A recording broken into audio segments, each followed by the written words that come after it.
as you can see, made it over with a little bit of struggle, which I don't want our volunteers to have to do. So hopefully we'll have this eliminated. So we'll also be looking for volunteers to come on Friday and the day before, which will be the 26th, to help us get rid of jam-ups like this. And we'll be asking for help from MDE, Maryland Department of the Environment, as well. So now as I walk along, my boots are full of water, and that's not a new feeling. At least every, once or twice a year during these cleanups we do, I wind up falling in the water. It's no big deal. And, it actually feels good because it's a warm day out today. It kind of cools you off, so no complaints here. We're doing stuff for the environment and our community, and that's what matters most. The area we just went through now was an area that was straightened. The stream was actually straightened by BG&E a couple years ago because the erosion had gotten so bad that it was actually causing the gas line to become exposed, which is very dangerous. So they realigned the stream to keep that from happening. This area right here is interesting. Shows how Mother Nature likes to change her mind once in a while. This used to be a very, very deep section of the stream. Well, it is not anymore. I mean, it goes up to probably about 3 inches above my knee, but it used to be up above my head. Look at all the pollywogs. This is awesome. Lots of them. Life returning to the stream. There's huge fish down there. Incredible. And one of the interesting things about Bread and Cheese Creek is that during the War of 1812, the Battle of North Point, the stream was used as a natural barrier to mark the line where the American 5th Regiment Militia made their encampment, and also helped use the natural barrier to keep the British from surrounding them. There was one of the cannons on the way to the Battle of North Point for the Americans was lost. History notes that it was stuck in the mud and they couldn't get it out. And General Stricker was very upset because the loss of a cannon was a huge difference in battle. Never really noted where the cannon was stuck at, but I happen to think it was when they were crossing Bread and Cheese Creek, because we found,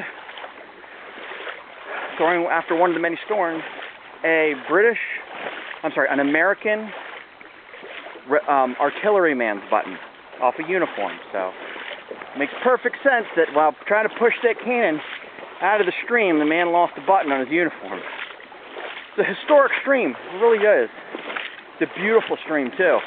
I mean, those of you who have seen in the past the before and after photos of our cleanups is always struck in awe by the difference that our incredible volunteers make. And that's one thing I cannot stress enough. All of the success, everything, is due to our volunteers. We couldn't do anything without you guys and girls and children. You're what makes us so successful, and you're what makes us make all these incredible cleanups happen. You're the ones that are helping our community and our environment, and we can't thank you enough. We are currently walking underneath the Plainfield Road,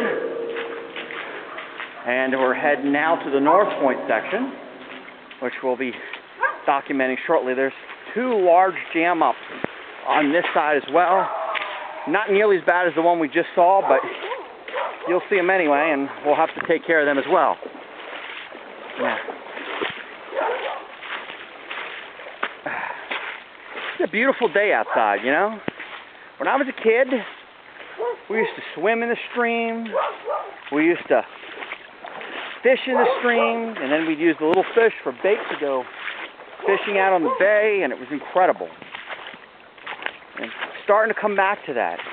Every time I see a father and son walking along this stream, trying to get minnows for their fishing, always makes you smile and remembers those days when I was a child with my grandfather. This is another one of the large trees we'd like to get moved out of the way for the cleanup. This one is not as much of an impedance as that last one, but it's still a bit of a pain. so I'd like to move it aside. I hacked the little windows through it earlier when I came through with my machete to take pictures. But as I was saying, we have more history in Dundalk than I think most people realize.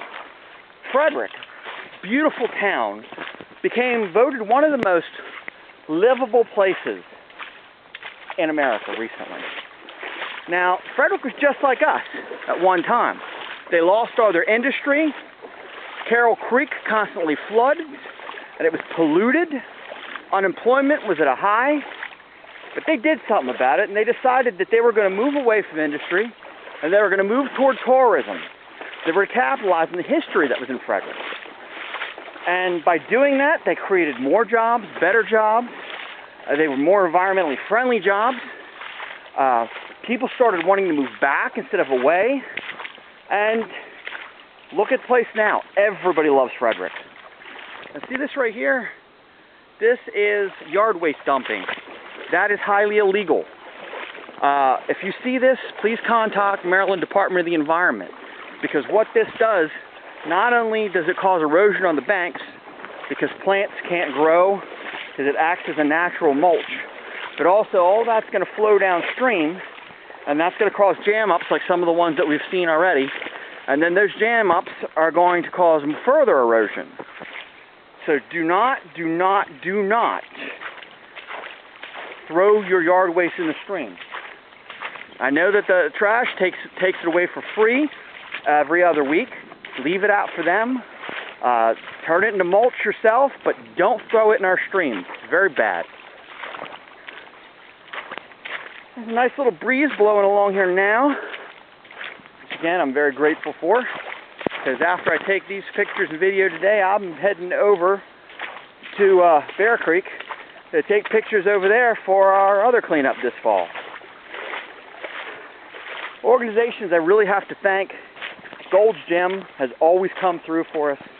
Absolutely incredible organization. If you think about it, they're an organization that makes no waste at all. It's a gym, for goodness sake. But they always donate water to us, and we always have volunteers from them as well. Also have to thank American Rivers, it gives us trash bags. Ocean Conservancy, which gives us trash bags and usually some trash pickers and other little tools.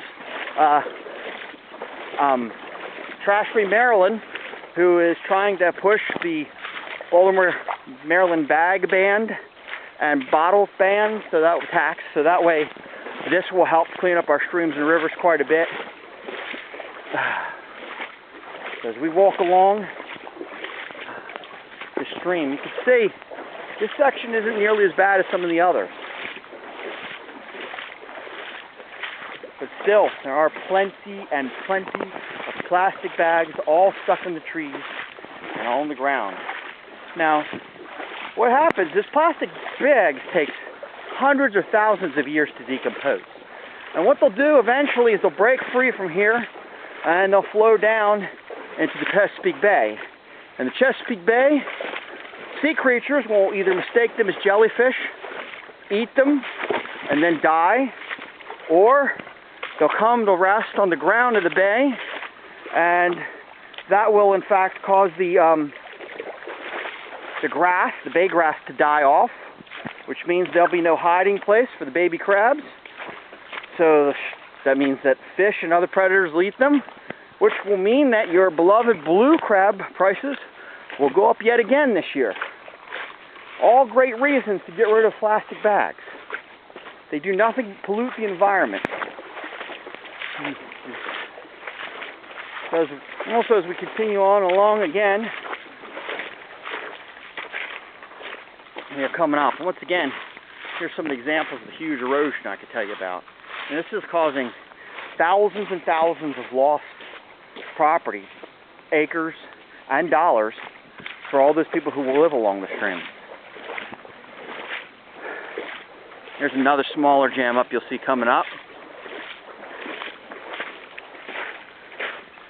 But once again here, a little bit slowing down a little bit. Try and do this as quickly as possible because one, the battery on the camera is limited, and two, I'm sure that most of you don't want to watch a 2-hour-long video of some guy walking along the stream, yakking. But I do appreciate all those who watch it, and I appreciate even more all those who come out and help. So please spread the word. We need volunteers, all ages and abilities. We can sign off on service learning and court-appointed community service hours. We need people to do everything from help us dig out the shopping carts and rugs we find, to people to drive their old pickup truck around for people to load up the debris, for people to pick up the debris and trash on the sides and banks as well, not just in the stream. People to help with serving the food and food preparation. So far, our youngest volunteer has been 3, and our oldest volunteer has been 97. And we love everybody because we're all a big community.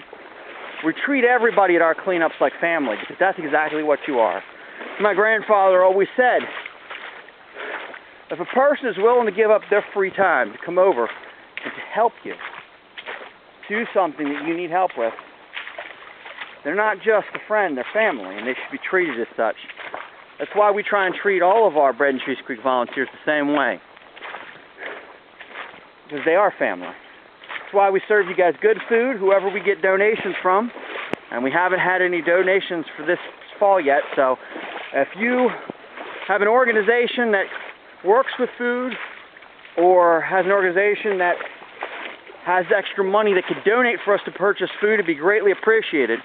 Remember, we are an all-volunteer organization. There's not a single paid position among us. And all of our money comes completely from private donation. We don't get any funding from the government, the county, or anyone, just private individuals. That, all the scrap metal we find in the stream, we sell, and we use that to help pay for our cleanups, as well as all of the bake sales that we do. You know, we do one in the fall, which is coming up, and it's always the Friday before Thanksgiving. And we do one in the spring, which is always the Friday before Easter. So please support us. We're really working hard to try and make our community a better place. It seems like every year we are expanding where our cleanups are and where we do them at. This year we did more cleanups in the spring than we ever have before. We removed 18 tons of trash and debris from our community this spring alone. That's only in the spring. Now last year, we removed 16 tons of trash and debris all year. So we still got 3, possibly 4 more cleanups in the fall. So I can't wait to see what our total is going to be like this year. We are slowly making our way, once again, last a little fish, toward North Point Road. This is where this cleanup terminates this time. And we are looking for volunteers to clean up along North Point Road as well, which always seems to be a perpetual state of trashiness. But thank goodness, with all our incredible volunteers, we do a good job trying to keep it clean. We have 3 volunteers that clean up almost every weekend year-round. They're retired gentlemen, and because they believe in our community as well, you'll see them on Merritt Boulevard, you'll see them at Battle Acre and North Point Battlefield Park, working their best to make our community a better place to live in. And we salute them. We're just about at the end here. I'd like to appreciate everybody from listening, and we're going to stop up around this corner right here because the battery's just about dead. North Point Road is just on the other side of this corner, so we're going to just stop so the battery doesn't die in the middle. Again, this is John Long from Clean Bread and Cheese Creek. Thank you very much for all your assistance.